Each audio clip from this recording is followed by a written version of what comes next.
Today, I'm joined by an artist from Melbourne whose work I came across through our mutual interest in professional wrestling. Ever since then, his art has sort of become pretty like a big favorite of mine and has even contributed to the decor in my office up above. I've got his CM Punk print. Welcome to Pario magazine, Michael Trovato. Thanks for having me. Nice to hear that I'm hanging in your office. Yep. How's life down there at the moment? It's not too bad. Still working from home, just enjoying that while I can. It's going all right. It's a bit chilly today, but you know. Yep. I guess at least sort of wrestling is now back on down there, so things are slowly coming back. Yeah, it's good to see everybody back out there doing what they want to do and having a pretty good weekend last weekend, I think, for Melbourne wrestling. So good to see. Yep. So before we sort of dive into your path with art, can you give us a little bit of a rundown on who you are and the creative journey so far? Yeah, so obviously, if anybody that's watching follows me on Instagram, you know that I also go by Baz, or anyone that's probably met me in real life has been introduced to me as Baz. So that's kind of a random nickname I've had since I was like 16 when I was just working at McDonald's. Won't bore you with the story. It's kind of, it just doesn't make any sense. So yeah, Just one so of those basically random doing, Aussie nicknames. yeah, I mean, it started as Barry and then obviously within a week it was Baz. So it's like, what do you do when you're 14 and you've got a bunch of people calling you Baz? Just kind of go with it. Now it's been 20 years and still running with it. Barely get called Michael in my day-to-day, so except if I'm in trouble. Other than that, so kind of with art, I guess I've really just been drawing since I was a kid. Like I have a pretty fond memory of telling my mum that I wanted to be an artist when I grew up, and not really knowing what that meant, but just knowing that I enjoyed art at the time. And most of my childhood was drawing a lot of just like mostly Dragon Ball Z characters.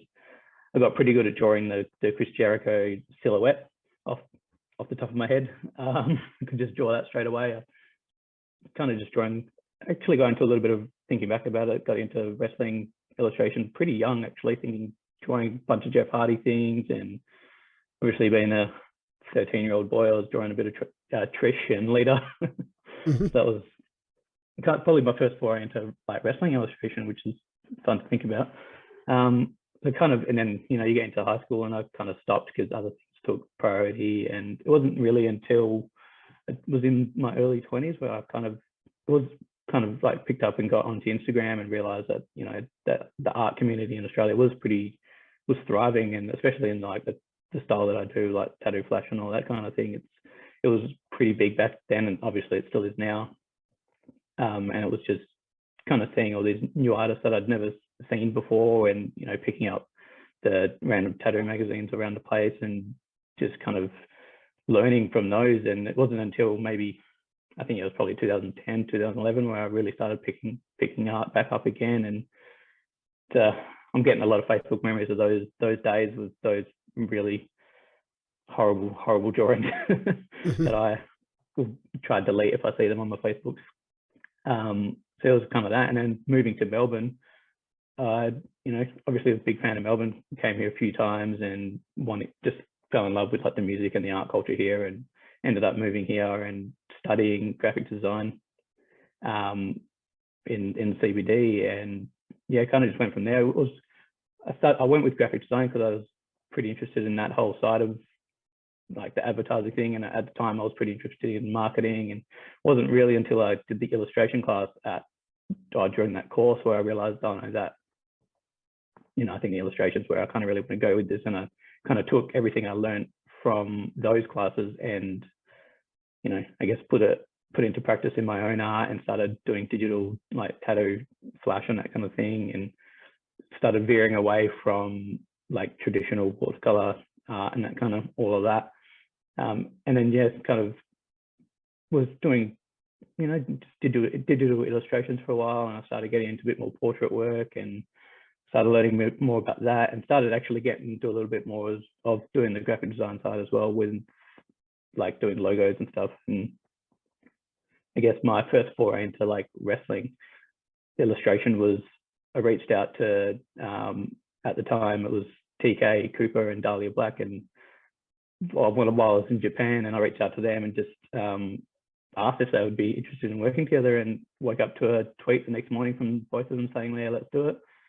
My first real wrestling design was a pretty big one. I actually, they debuted that shirt at their return back into Progress Wrestling after they were, after they left and had to go back to New Zealand while they sorted out their visa stuff.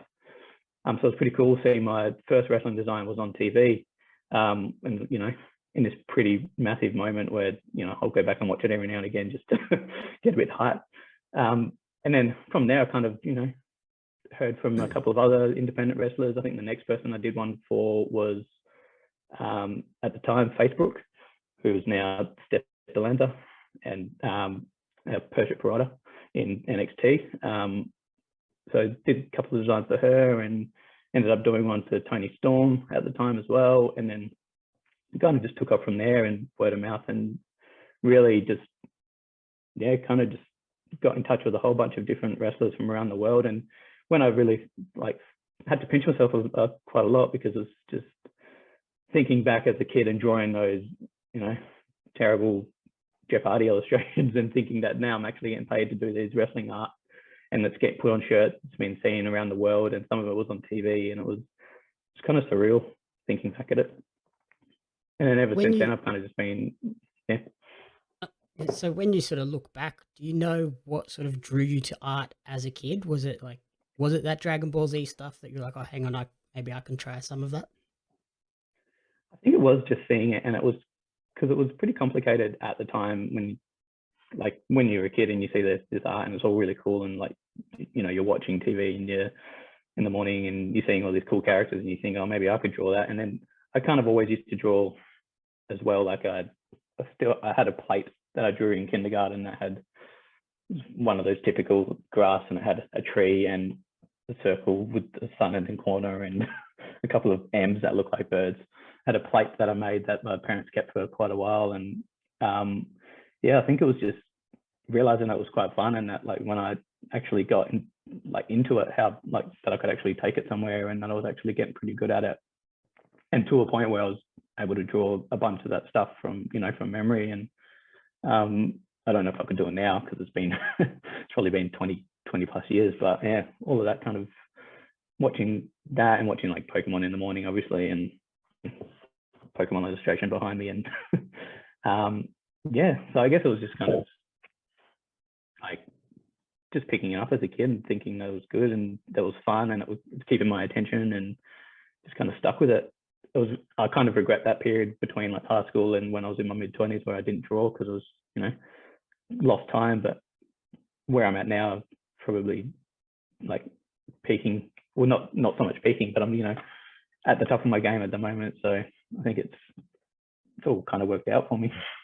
Yeah, I guess sort of everybody goes through that stage through high school where they drop off a few things and then eventually come back and realize that, no, I'm really quite passionate about this thing.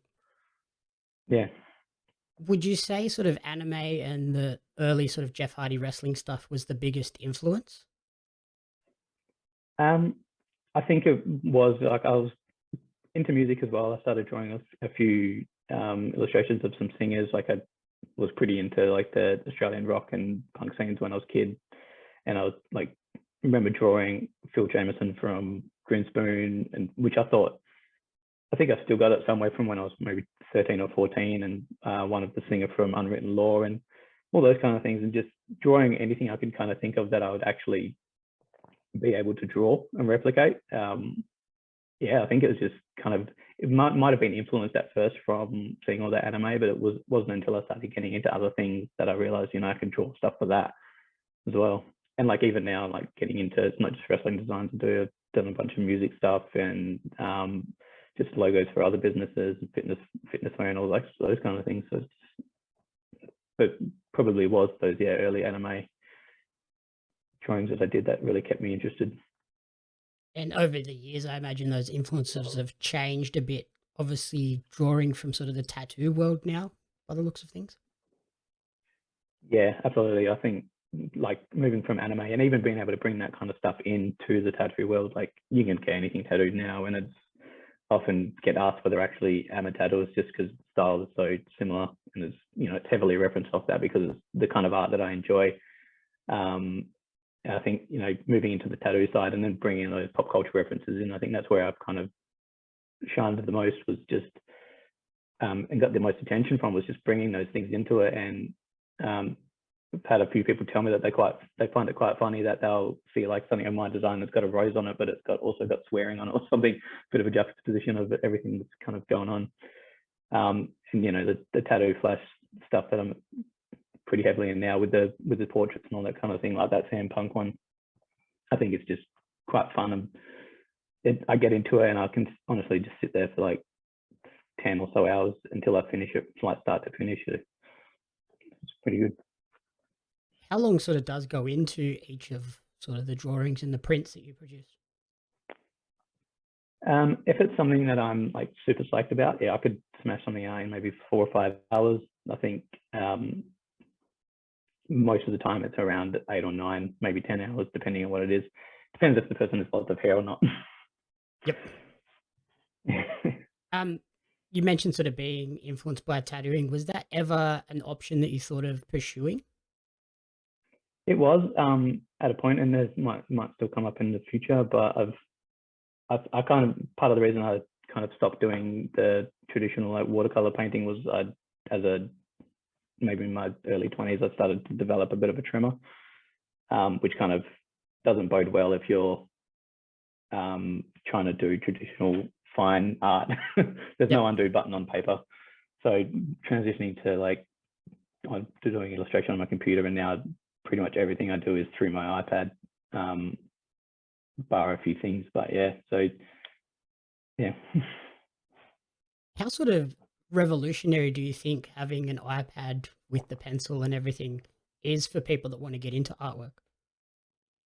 I think it's a huge game changer. It was a massive game changer for me because there was a point where I was not really enjoying doing it anymore because I was like using Illustrator on the computer. It was kind of hard, and there was a lot of clicking and just moving things around, and it's a bit tedious. But with like having an iPad, it's literally the closest thing you can get to drawing on paper because the pens are so sensitive. The programs now, one that I use, Procreate, is like a one-off payment, and it's just like incredible. Like you can pretty much do anything that you can do in Photoshop, and yeah, it's kind of changed everything. And you see it now. You see so many people, so many artists that have just come up on Instagram now who've just, they're just learning from iPads and off apps like Procreate and just using Photoshop on iPads as well.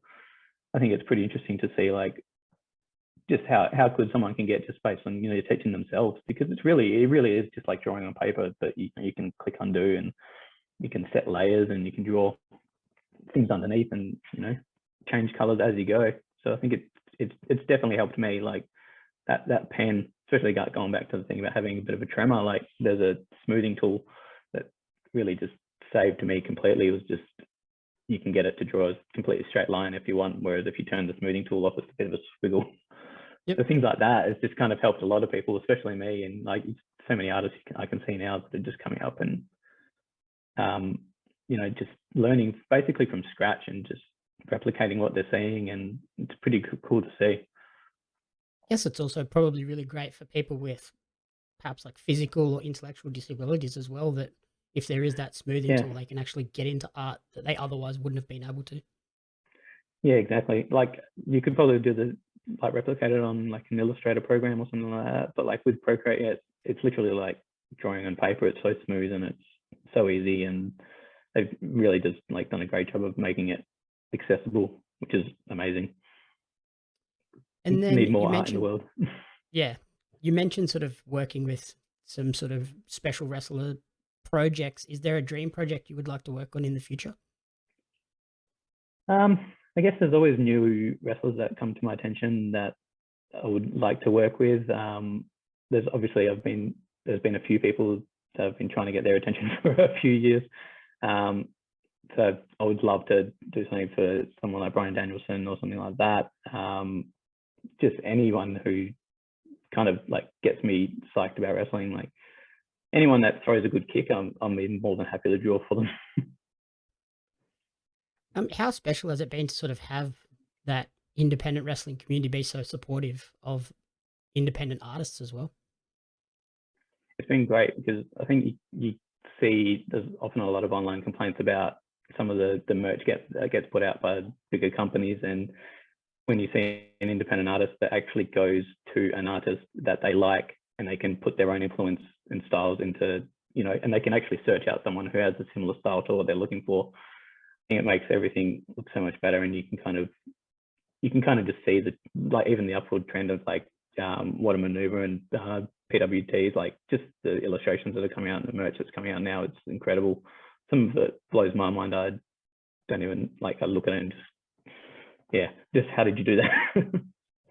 Yeah, I think that's what I've loved about that sort of movement as well. We're getting merchandise that doesn't feel like merchandise. It kind of feels just like a cool art tee or something like that that you can wear and people Yeah, won't know it's necessarily a wrestling merchandise shirt. Yeah, it could easily just be a random like music design or something like that. You just don't know because everyone's reaching out to look for their own influences, which is great. And I'm pretty lucky that there's a bunch of people out there who enjoy my work enough to let me, to choose me to design for them. And it's always pretty surreal seeing someone walk out with your design on their shirt or other people buying it. It's pretty great.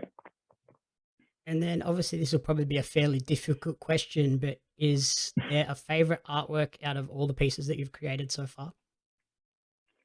I'd have to say, I think it actually is the CM Punk one that you've got.